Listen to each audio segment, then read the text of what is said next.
Everyone and welcome back to our YouTube channel sensible pharmacist. तो आज की video में हम बात करने वाले हैं एम्स फार्मासिस्ट का जो एग्जाम हुआ था यानी कि प्रीवियस ईयर क्वेश्चन पेपर के बारे में। इससे पहले जो आपका एग्जाम हो चुका है एम्स फार्मासिस्ट के लिए, उसमें कौन कौन से क्वेश्चन पूछे गए थे और उनसे ताकि आपको आने वाले एग्जाम में क्या हेल्प मिल सकती है वो सब हम इस वीडियो में अंदर बात करने वाले हैं। तो जैसे ही आपने देखा कि CRE की नोटिफिकेशन के बाद, कॉमन रिक्रूटमेंट एग्जाम के बाद एकदम से बाढ़ आ गई है। इस बारे में लोगों को जानने की इच्छा रहती है कि पहले एम्स ने किस प्रकार के क्वेश्चन पूछे हैं। अगर आप लोगों ने भी पहले अगर एम्स का फार्मासिस्ट का कोई एग्जाम दिया है तो आपने देखा होगा कि एग्जाम होने के बाद, क्योंकि ये कंप्यूटर बेस्ड एग्जाम होता है तो आपको क्वेश्चन पेपर तो दिया नहीं जाता है, लेकिन उसके बाद जब आपको आंसर की चैलेंज करने का मौका मिलता है तो उस टाइम पे आपको आपकी पूरा क्वेश्चन पेपर विद आंसर की दिया जाता है। आप अपना लॉगिन आईडी से, पासवर्ड से एंटर करके लॉगिन करके उसे चेक करते हैं। तो ऐसा ही आज हमारे पास एक क्वेश्चन पेपर है जो कि ओरिजिनल है, ऑथेंटिक है, बिल्कुल ऐसा ही इधर उधर से क्वेश्चन हमने नहीं उठाया है, बिल्कुल एक्चुअल पेपर है जो आपका एम्स भुवनेश्वर के द्वारा एग्जाम पेपर लिया गया था। किसी स्टूडेंट का ये हमें इंटरनेट से मिल गया है। तो आइए हम इसके बारे में डिस्कस करते हैं। इसके जो आंसर्स हैं वो आंसर किसके द्वारा दिए गए हैं, वो दिए गए हैं एम्स की तरफ से, ठीक है, वो ऑफिशियल आंसर की है। तो चलिए बात कर लेते हैं। तो हम क्या बात कर रहे हैं, एम्स भुवनेश्वर का जो हमारा एग्जाम था इसके अंदर कौन कौन से क्वेश्चन पूछे गए थे, ठीक है। आप देख भी सकते हो, All India Institute of Medical Sciences Bhubaneswar के द्वारा ये क्वेश्चन पेपर आपका दिया गया है, ठीक है। ये आपकी कोई भी जो भी आपका स्टूडेंट था या जो भी कैंडिडेट था उसका ये एग्जाम आईडी है, ठीक है, पार्टिसिपेंट आईडी है। चलो अब देख लेते हैं इसके अंदर। यहाँ से आपको ये क्लियर दिख रहा होगा किसके के लिए, फार्मासिस्ट ग्रेड 2 के लिए एग्जाम था हमारा। चलो स्टार्ट करते हैं सबसे पहले। अब क्योंकि इसके अंदर क्वेश्चन के अंदर वैसे ही आपको आंसर क्लियरली दिख रहा है, लेकिन फिर भी थोड़ा बहुत तो हम डिस्कस करेंगे। तो देखो फर्स्ट क्वेश्चन क्या पूछ रहा है, विच liquid doses form typically consist of a mixture of oil and water and require shaking before use.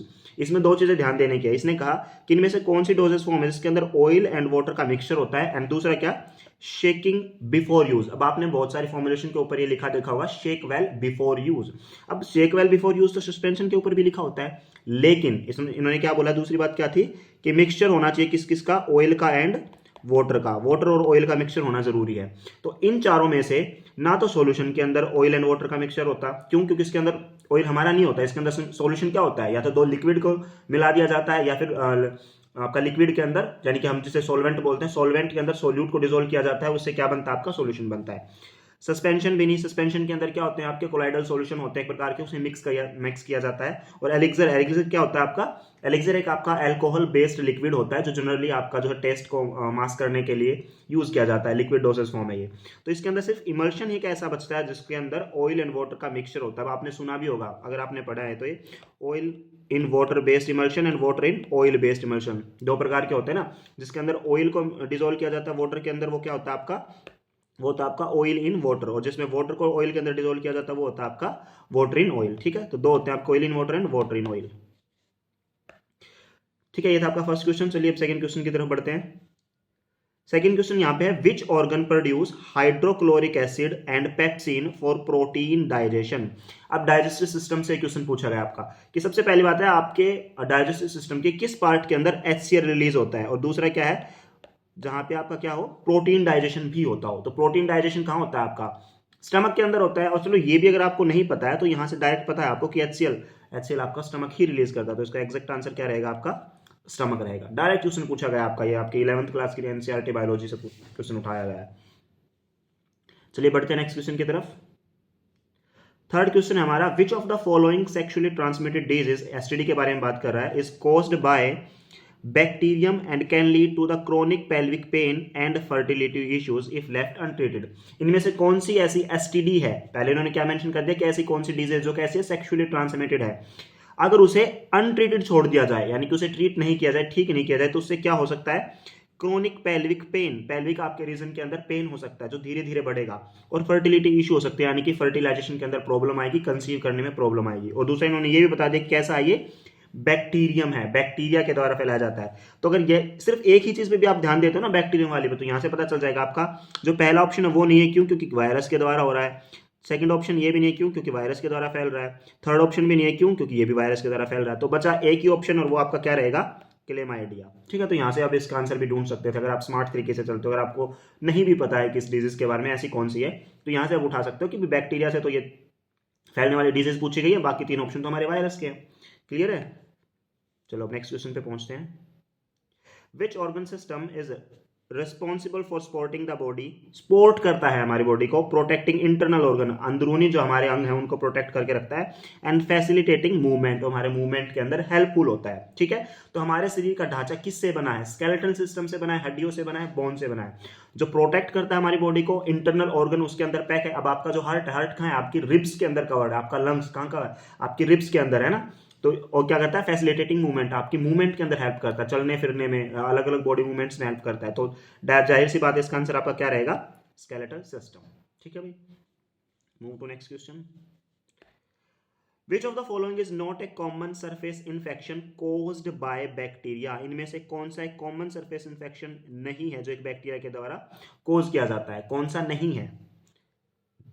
तो इम्पेटिगो, सेल्यूटोस, बॉयल्स, अगर इनके बारे में भी आप नहीं जानते तो डायरेक्ट यहाँ पे आप आंसर लगा सकते हो आपका रिंगवॉर्म, क्योंकि यही एक इनमें से ऑड वन आउट हो रहा है आपका, जो कॉमन सरफेस इन्फेक्शन नहीं है जो बैक्टीरिया के द्वारा फैलाया जाता हो। ठीक है, तो ये किसके द्वारा होता है? जनरली से फंगस इन्फेक्शन भी बोल सकते हैं, कैंडिडा के द्वारा इन्फेक्शन होता है या फंगस के द्वारा होता है, बैक्टीरिया के द्वारा नहीं होता है।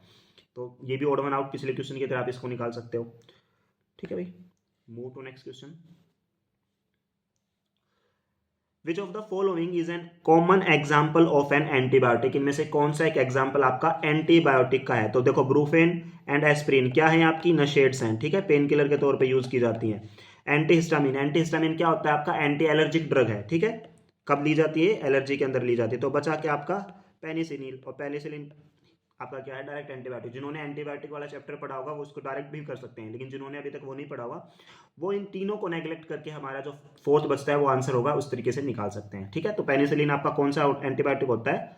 Beta lactam type. क्यों? क्योंकि इसके अंदर बीटा लैक्टम रिंग प्रेजेंट होती है। ठीक है, हम आगे फार्माकोलॉजी में जब एंटीबायोटिक्स पढ़ेंगे तो उसके अंदर हम डिटेल में इन चैप्टर्स को पढ़ेंगे, पेनिसिलिन और बीटा लैक्टम क्या होता है ये सब, तो वहां पे हम डिटेल में देखेंगे। Move to next question. In compounding pharmacy, which is critical consideration when working with powdered medication, जब आप फार्मेसी के अंदर अपने मेडिकामेंट को क्या करते हो? कंपाउंड करते हो, तो सबसे उसमें मुश्किल चीज क्या होती है? While working with the powdered medication, जब आपकी जो दवाई है वो पाउडर्ड फॉर्म में है, ठीक है, तब सबसे बड़ी मुश्किल क्या होती है? तो देखो, speed of preparation, colour of final product, taste of medication, नहीं नहीं, ये पाउडर्ड हो तो उससे कोई लेना देना नहीं है, लेकिन minimising exposure to the airborne particle, इसका खतरा रहता है। देखो, जब आपकी पाउडर्ड ड्रग है, अगर आप पाउडर्ड ड्रग क्या कर रहे हैं? कंपाउंड कर रहे हो, तो ऐसे में क्या हो सकता है कि बाहर से, एक्सटर्नल एरिया से, एक्सटर्नल जो आपका सराउंडिंग्स है वहां से कोई आपके पार्टिकल्स उसके अंदर आके मिक्स हो सकता है और इनकम्पेटेबिलिटी कॉज कर सकता है। ठीक है, तो ये आपका क्या रहेगा? इसका सेकंड ऑप्शन रहेगा। चलिए 8 क्वेश्चन पे मूव करते हैं। In digestive system what is the primary function of small intestine? तो किसको इसका फंक्शन नहीं पता? डायरेक्ट 9th-10th क्लास में हम पढ़ने लगते हैं डाइजेस्टिव सिस्टम में कि हमारा डाइजेशन का काम कौन करता है? मेनली जो एब्जॉर्प्शन का काम होता है मेनली हमारा स्मॉल इंटेस्टाइन करता है। ठीक है, तो इसने वही पूछा है कि स्मॉल इंटेस्टाइन का क्या फंक्शन है, तो आंसर आएगा हमारा एब्जॉर्प्शन। ठीक है, absorbing nutrients. Regulating blood sugar, नहीं भाई, किसका काम होता है? ये काम होता है आपके इंसुलिन का, और इंसुलिन कौन सिक्रिएट करता है? आपका पैनक्रियाज। स्टोरिंग बाइल, बाइल नहीं, बाइल कौन स्टोर करता है? आपका लीवर, या फिर यूं कहो बाइल डक्ट जो आपका निकलता है ना पूरा गोल ब्लेडर वाला जो रोल होता है। डाइजेस्टिंग प्रोटीन, डाइजेस्टिव प्रोटीन आपके स्टमक से रिलीज होते हैं। तो बचा के आपका स्मॉल इंटेस्टाइन का फंक्शन एब्जॉर्बिंग न्यूट्रिएंट्स। नेक्स्ट है, in clinical pharmacy what does OTC mean? ये टर्म आपने बहुत बार सुनी होगी कि ओटीसी का मतलब क्या होता है। तो ओटीसी का मतलब होता है over the counter drug. Over the counter किसे बोलते हैं? काउंटर मतलब कि टेबल। अब जब आप फार्मेसी विजिट करते हो तो आपने देखा होगा कि काउंटर लगे होते हैं, टेबल होते हैं, है ना, फार्मासिस्ट जो आपका स्टोर होता है जहाँ पे बैठते हैं फार्मासिस्ट, उसके नीचे रखी जाने वाली दवाइयाँ over the counter, counter table के नीचे रखी जाने वाली। अब ये वो दवाइयाँ हैं जिनके लिए स्पेशली प्रिस्क्रिप्शन की जरूरत नहीं पड़ती, तो इनको हम नॉन प्रिस्क्रिप्शन ड्रग भी बोलते हैं। ठीक है, पेन चल नहीं रहा अभी, तो इसे हम नॉन प्रेस्क्रिप्शन ड्रग भी बोलते हैं। तो over the counter drug OTC होता है। नेक्स्ट है, what does SLS stand in size separation process? दो चीजें देखो इसमें, एक तो है इसमें पूछा कि क्या पूछ रहा है? एसएलएस क्या होता है, एसएलएस की फुल फॉर्म पूछ रहा है। दूसरा कहां पूछी है? Size separation process. ठीक है, वैसे भी इसके अंदर ऑप्शन से आप समझ जाते हो कि इसका आंसर क्या आना चाहिए। अब एसएलएस का मतलब सोडियम लोराइल सल्फेट भी होता है जो हमारा सर्फेक्टेंट का काम करता है। अब क्योंकि सोडियम लोराइल सल्फेट तो इसके अंदर दिया नहीं गया ऑप्शन के अंदर, तो जाहिर सी बात है वो तो होगा नहीं। अगर वो दिया भी होता तो यहाँ पे सेकंड चीज और दिया आपको कि साइज सेपरेशन प्रोसेस के अंदर जिसको यूज किया जाता है उस एसएलएस के बारे में बात कर रहा है। तो वो कौन सा फिनोमेना होता है? आपका स्टैटिक लाइट स्कैटरिंग की बात कर रहा है। ठीक है जी, अदरवाइज अगर एसएलएस और मेंशन नहीं है साइज सेपरेशन प्रोसेस, तो एसएलएस जनरली यूज किया जाता है आपका सोडियम लोराइल सल्फेट के लिए। ठीक है, सर्फेक्टेंट के लिए। ओके देखो ये कुछ हिंदी के क्वेश्चन है जिनके अंदर मात्राएं जो है वो इधर से उधर हो गई है, मतलब समझ नहीं आ रहा है क्या कहना चाह रहा है क्या नहीं, तो हम हिंदी में जो भी क्वेश्चन आपके नॉन फार्मा है उनको हम स्किप करेंगे। Okay, which one of the following is an common example of antiviral drug. Antiviral drug का कौन सा कॉमन एग्जाम्पल है? तो एंटीवायरल ड्रग्स को याद करने का मेन तरीका होता है जिसके पीछे वीर लगाओ, VIR जिसके पीछे लगाओ वो आपकी एंटीवायरल ड्रग होती है। अब सिर्फ वीर वाली एंटीवायरल ड्रग नहीं होती, इसके अलावा भी अदर होती है। जब हम एंटीवायरल चैप्टर पढ़ेंगे एंटीबायोटिक्स के अंदर तब डिटेल में इनके बारे में हम डिस्कस करेंगे। अब तक के लिए आप इतना समझो कि जिसके पीछे VIR लगा हुआ आपका सिग्निफिकेंटली किस चीज को डिफाइन कर रहा है कि वो ड्रग आपकी एंटीवायरल ड्रग हो सकती है। ठीक है भाई, चलिए नेक्स्ट क्वेश्चन की तरफ बढ़ते हैं। Which structure connects the mouth smooth and aids in swelling, यानी कि डाइजेस्टिव सिस्टम से आपका इतना क्वेश्चन पूछा गया है, सबसे ज्यादा डाइजेस्टिव सिस्टम से पूछा जहां तक मुझे लग रहा है। तो इसने कहा कि डाइजेस्टिव सिस्टम के अंदर कौन सा ऐसा पार्ट है जो आपके माउथ और स्टमक को जोड़ता है। अब आपने भी पढ़ा होगा कि सबसे पहले क्या होता है, माउथ होता है, माउथ के बाद आपका ये आपका माउथ आ गया, माउथ के बाद आपका ऐसे फूड पाइप आता है, इसके बाद ये स्टमक आता है और स्टमक के बाद ऐसे ऐसे करके इंटेस्टाइन आता है। तो माउथ और स्टमक के बीच में यानी कि इस एरिया की बात कर रहा हूं, ये क्या होता है आपका ईसोफेगस। तो इसका एग्जैक्ट आंसर क्या आएगा आपका ईसोफेगस। क्लियर है, चलिए नेक्स्ट पार्ट मूव करते हैं। What does SEC signify in the context of size separation? देखो इनकी मन की बात होती है, ये किसी एक चैप्टर को उठा ले तो उसके पीछे पड़ जाते हैं। अब जैसे साइज सेपरेशन को और डाइजेस्टिव सिस्टम को इन्होंने उठा लिया, इस चैप्टर से बहुत क्वेश्चन पूछे गए हैं। तो नेक्स्ट जो है ये भी फुल फॉर्म पूछी गई है, जैसे पिछला आपका SLS वाला था कि SLS क्या सिग्निफाई करता है या इसकी फुल फॉर्म क्या है साइज सेपरेशन के अंदर, वैसे इन्होंने SEC को पूछ लिया। तो यहाँ पे डायरेक्ट आपका आंसर रहेगा साइज एक्सक्लूजन क्रोमेटोग्राफी। साइज के बेस पे अलग अलग करते हो आप अपने कंपाउंड को, आपका जो भी मेटेरियल है, ठीक है, साइज एक्सक्लूजन क्रोमेटोग्राफी। चलिए जी आगे बढ़ते हैं। ये भी आपका हिंदी के अंदर पता नहीं क्या कहना चाह रहा है, अगर आपको समझ में आता हो तो देख लो। ये एक और है, ये औषध का साम खुराक। हाँ मतलब इसमें ये पूछना चाह रहा है जहां तक मैं समझ पा रहा हूं कि एक ऐसी औषधि या खुराक जो पाउडर के फॉर्म में आता है, या हाँ कोई भी ऐसी पैकेजिंग किसमें पैक किया जाता है, शायद ऐसा कुछ पूछना चाह रहा है। कोई औषधि खुराक जिसको पैक किया जाता है और पाउडर की फॉर्म में आता है, तो वहां से इन्होंने आंसर उठाया होगा शायद, जहां तक मैं समझ पा रहा हूँ शैशे या फिर पाउच, ठीक है, पैकेट। तो इसी के बारे में बात कर रहा है जो पाउडर की फॉर्म में आ रहा है, यहाँ से मैं इसको समझ पाया हूँ। चलिए नेक्स्ट आपका नॉन फार्मा है। ये क्या पूछ रहा है, Which historical civilization is known for its significant contribution to the field of pharmacognosy? Pharmacognosy के फील्ड के अंदर किसने सिग्निफिकेंट कंट्रीब्यूशन दिया? अगर हम बात करें हिस्टोरिकल सिविलाइजेशन के अंदर, तो जब हिस्ट्री ऑफ फार्माकोग्नोसी पढ़ते हैं वहां पे आपने देखा होगा कि इसकी बात होती है एंशियंट इजिप्ट की बात की होती है। हालांकि क्वेश्चन इतने याद होते नहीं है, लेकिन जिन्होंने हिस्ट्री ध्यान से पढ़ी होगी वो लोग समझ पाएगा कि जो इजिप्ट था, आपके इजिप्ट के जो पिरामिड वगैरह है, जो पहली आपकी जो थी ना मॉडर्न कहो या उसको, नो मॉडर्न नहीं, मेडिकल जो आपकी प्रेस्क्रिप्शन मिली थी, पहली मेडिकल रिकॉर्डेड प्रेस्क्रिप्शन जो रिकॉर्ड रही थी, वो आपकी इजिप्ट के पिरामिड से ही मिली थी। ठीक है, तो इसका एक लिंक वहां से भी आता है, तो आप कह सकते हो कि इसका सिग्निफिकेंट कंट्रीब्यूशन आपका एंशिएंट इजिप्ट का। ठीक है जी, नेक्स्ट पार्ट की तरफ मूव करते हैं। ये भी आपका हिंदी में है सिर्फ। हाँ देखो ये कुछ कह रहा है कि कोई ऐसी तरल खुराक जो मीठी होती है और दवा के स्वाद को छुपाने के लिए उपयोग किया जाता है। जो आपके आधे अक्षर होते हैं उनको कट कर दिया गया है, जैसे आधा से स्वाद में से आधा से हटा के इन्होंने वाद लिख दिया। तो जहां तक मुझे समझ में ये पूछना चाह रहा है कि कौन सा ऐसा तरल पदार्थ है जो मीठी होती है और जो मीठा होता है और उसे दवा के स्वाद को छिपाने के लिए यूज किया जाता है। तो सिरप, कफ सिरप जैसे हो गया, उसकी बात कर रहा है शायद, जहां तक मैं समझ पाया हिंदी में से।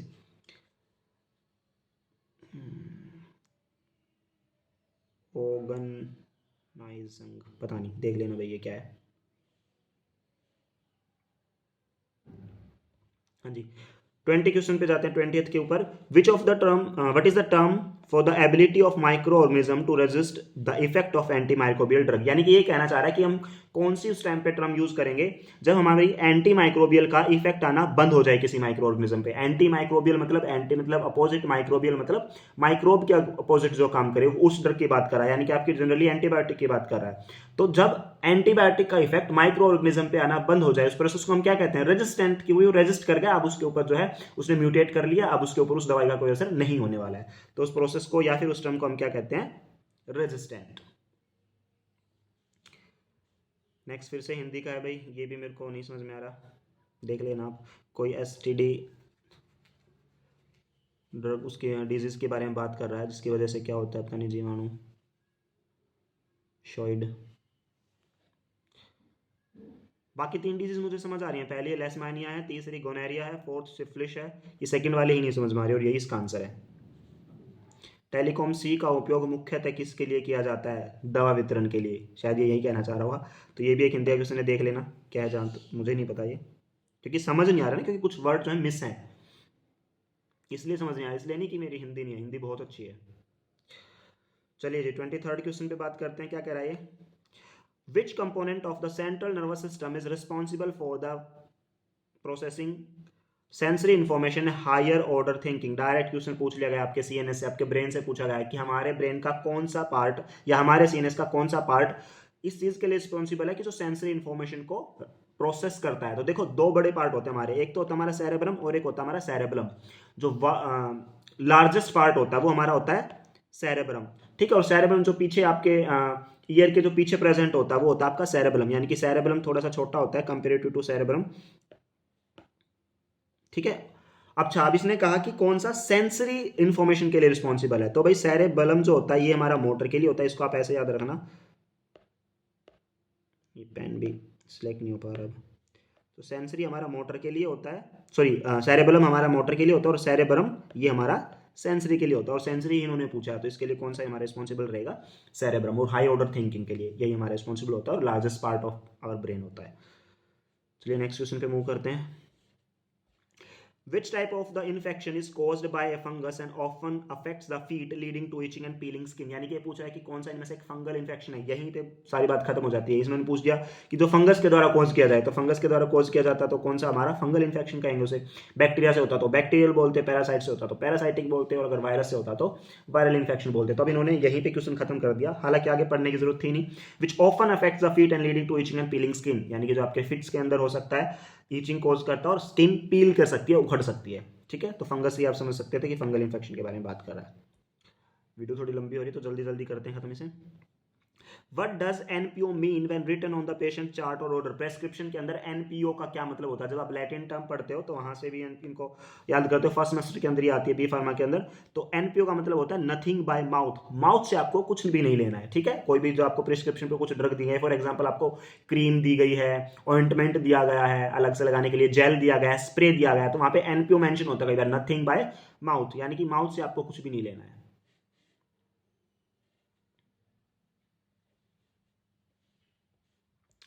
हाँ जी, नेक्स्ट आपका in context of drying process what is lyophilization commonly mean, कि लायोफिलाइजेशन होता क्या है। तो पहले तो हम ऑप्शंस में जाने से पहले यहाँ से इसको समझो कि लायोफिलाइजेशन का मतलब क्या है। तो लायोफिलाइजेशन जो आपके 2 प्रोसेस 2 टेक्निक से मिलकर बनता है। सबसे पहली होती है आपकी फ्रीजिंग, यानी कि आपका जो भी कंपाउंड है, जो भी मेटल है, उसे फ्रीज किया जाता है ना, उसे बिल्कुल ठंडे टेम्परेचर पर रख के उसे फ्रीज कर लिया जाता है, फिर उसको बिना लिक्विड में कन्वर्ट किए वेपर में कन्वर्ट किया जाता है, डायरेक्ट उसे वेपर में कन्वर्ट किया जाता है, ठीक है। यानी कि सब्लिमेशन प्रोसेस को यूटिलाइज किया जाता है, फ्रीजिंग और वेपराइजेशन, ठीक है। इस चीज को आप समझो, तो इसे हम यानी कि वेपर, जब फ्रीजिंग से वेपराइज कर रहे हैं तो उसे ड्राई कर रहे हैं, हीट कर रहे हैं, तो इसका मतलब क्या हुआ? फ्रीज ड्राइंग, ठीक है। लायोफिलाइजेशन मतलब फ्रीज ड्राइंग। नेक्स्ट क्वेश्चन आपका, which STD is characterized by an itchy parasitic infection of the pubic hair region and caused by a crab louse? यहीं से आपका समझ में आना जाना चाहिए। वो पैरासिटिक इन्फेक्शन है of the pubic hair region, ठीक है। प्यूबिक हेयर के अंदर जो है इन्फेक्शन हो सकती है आपकी, तो इसे बोलते हैं हम पिथेरियस प्यूबिस। इसके बारे में थोड़ा ज़्यादा जानने के लिए आप थोड़ा इंटरनेट पे इसके बारे में पढ़ना। बाकी तीनों जो है आपकी एसटीडीज होती है और इनका हेयर से कोई लेना देना नहीं होता, कि प्यूबिक हेयर कोई अफेक्ट नहीं करती। तो बच्चे की आपकी पिथेरियस प्यूबिस। 30th क्वेश्चन आपका, in pharmaceutical clarification and filtration UFDF typically refer to? जब इन्होंने यही बोल दिया कि in pharmaceutical clarification and filtration, तो फिल्ट्रेशन से रिलेटेड आपका क्या है? अल्ट्रा फिल्ट्रेशन एंड डायफिल्ट्रेशन, ठीक है जी।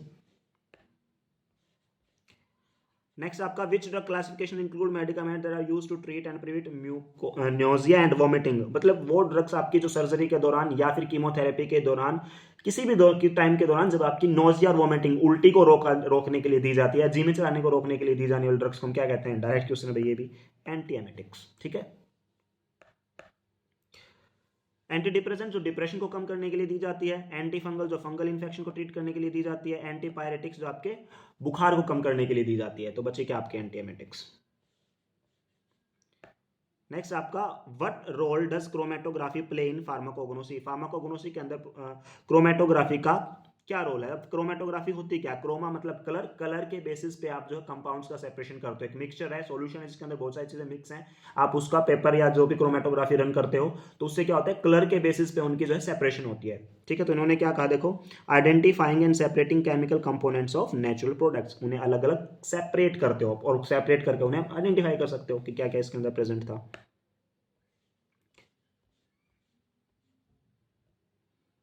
ये भी हिंदी में ही है, कुछ देख लेना आप क्या कहना है।